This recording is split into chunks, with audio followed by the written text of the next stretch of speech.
today's topic we are starting with is goodwill. It is very important for our class 12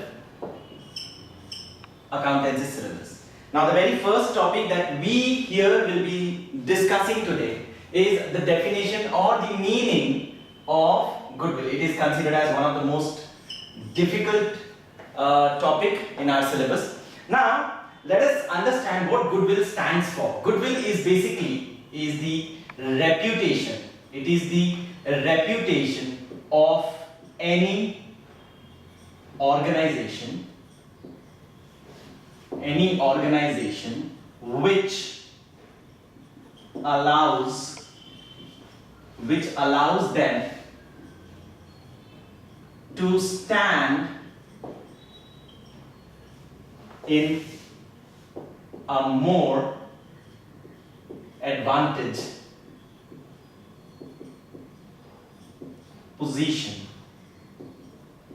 than other enterprises.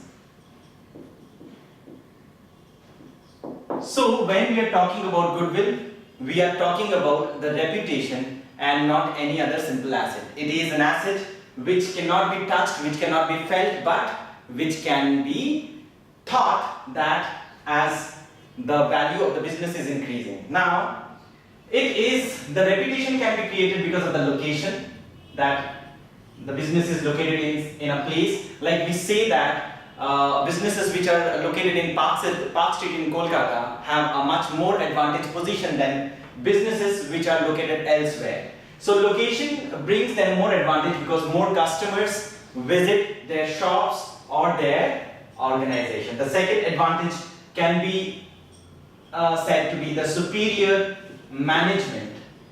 Like there are companies whose management team is so good that the company is excelling in their performances every time.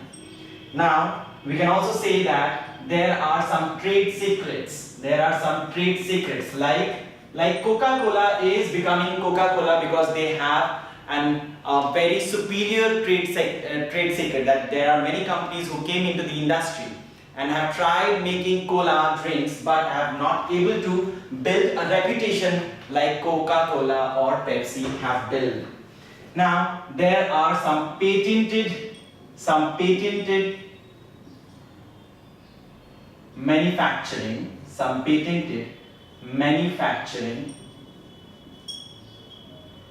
process which also make them stand in a better position. Now, so from this we can infer that goodwill is the benefit. Now, what is the benefit? Goodwill is the benefit or an advantage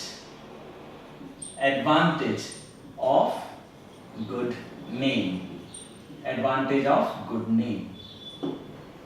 Now, it is the attractiveness.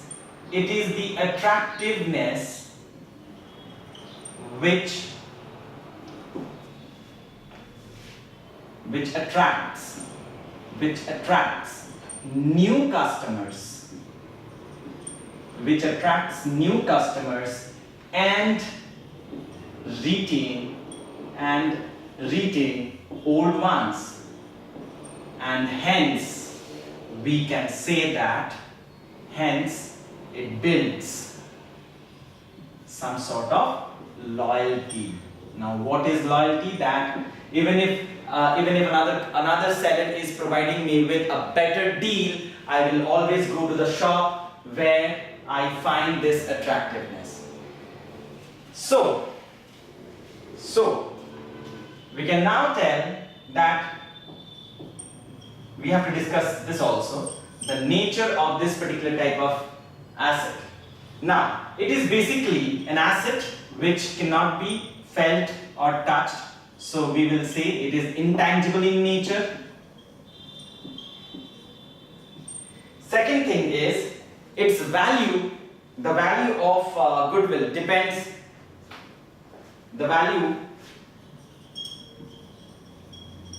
of goodwill depends on the judgment of valuer. Now, different valuer have different judgments. So, for some of the valuers, the value of the goodwill is high, and for some, it may be low. So, one more thing, we can say that goodwill can not exist without the organization. So it is a special type of asset. Like, even if the business is not existing, the manufacturing machines, the buildings, the lands are existing in the organization. But goodwill is such an asset which is not actually existing without the existence of the business. Now, it is also difficult. We also have difficulty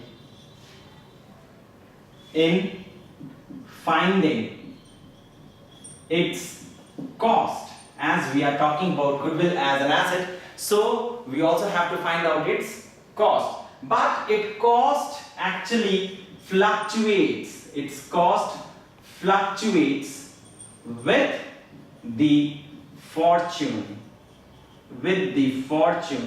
of the business. So if the business is having good fortune, in that case the business will be having a very good value of the business, or otherwise goodwill, or otherwise it doesn't have that thing.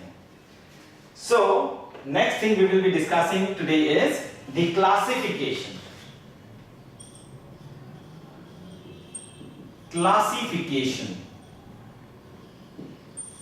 of goodwill.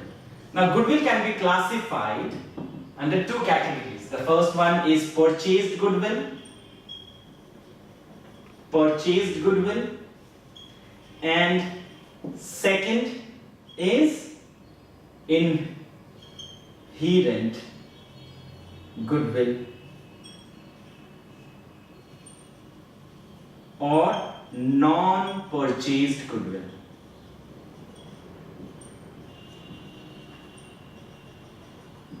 Now, purchased goodwill is the case with a business where I suppose have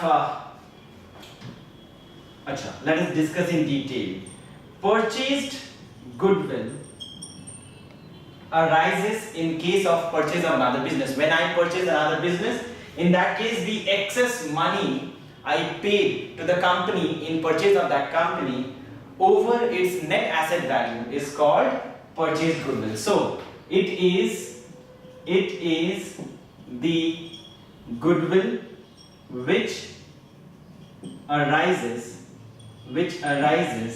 at the time of purchase of another